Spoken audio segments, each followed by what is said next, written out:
Les populations ont découvert le web vers 94-95 et on s'est un petit peu retrouvés comme des gamins à une fête. C'est comme si on approche et on voit plein de choses qui nous sont proposées, des musiques, des textes, des vidéos, de l'interaction.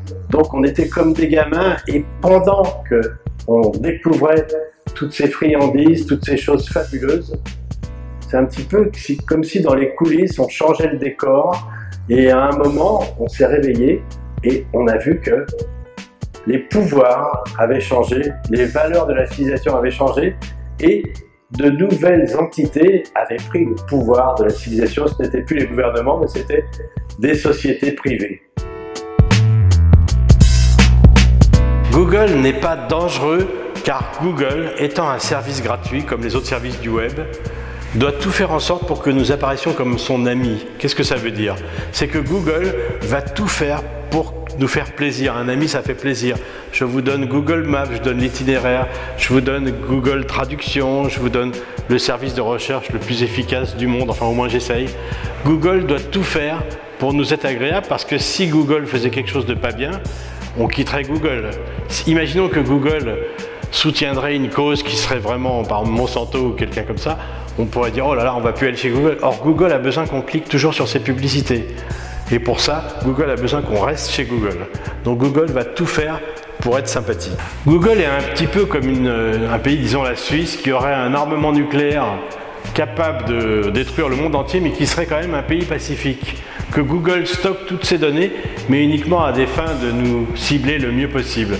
Google ne les utilise pas dans le mode Big Brother. Le souci, il est plutôt indirect. C'est que quelqu'un qui a le malheur d'un jour d'avoir un homonyme, par exemple, je sais pas, qui a fait des choses très moches, un employeur tape son nom et dit « Ouh là là, monsieur machin, vous avez fait des choses vraiment pas bien dans votre passé, il a beau dire c'est pas moi, son CV va peut-être sauter. » C'est arrivé à beaucoup de gens. Le problème, c'est que quand on contacte une société comme Google, ou Facebook, ou Yahoo, on se retrouve face à un mur parce que c'est un tel pouvoir. On va leur demander de changer une donnée sur nous, ils ne vont pas le faire. Ça va être très difficile, il va falloir engager un avocat et un jeune qui a 18 ans ne peut pas toujours le faire. Et il y a des gens qui ne trouvent pas d'emploi de nos jours à cause de Facebook ou de Google ou qui sont obligés de payer des avocats pour faire corriger certaines choses, quoi. Le problème des géants du web, c'est que ce sont des sociétés qui répondent aux droits américains. Et par défaut, les filiales françaises considèrent qu'ils n'ont rien à répondre aux droits français. C'en est à ce point-là. Ce qui fait que si quelqu'un contacte Yahoo en disant « Attention, quand on tape mon nom, il y a quelque chose qui apparaît qui est moche », Yahoo, vraiment la réponse, ce serait presque vraiment pour être « Allez vous faire voir, je blague pas ». J'ai des tas de cas, on a fait des enquêtes, que ce soit pour des bouquins que j'ai fait ou pour un magazine dont je m'occupe. C'est vraiment la réponse, c'est « Allez vous faire voir ». C'est une fin de non-recevoir, il faut engager des avocats pour arriver à se défendre.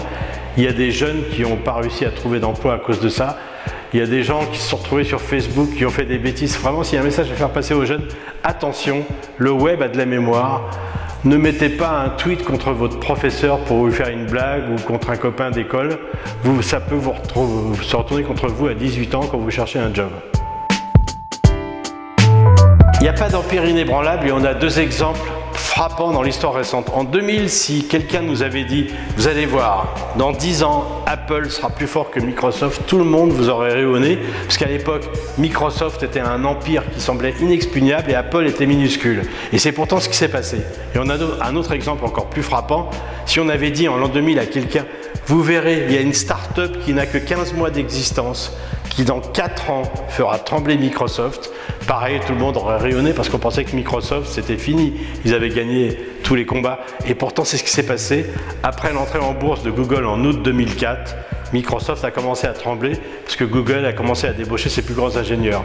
Et la courbe de croissance de Google a été tellement rapide qu'ils sont en train de rattraper Microsoft en un temps record.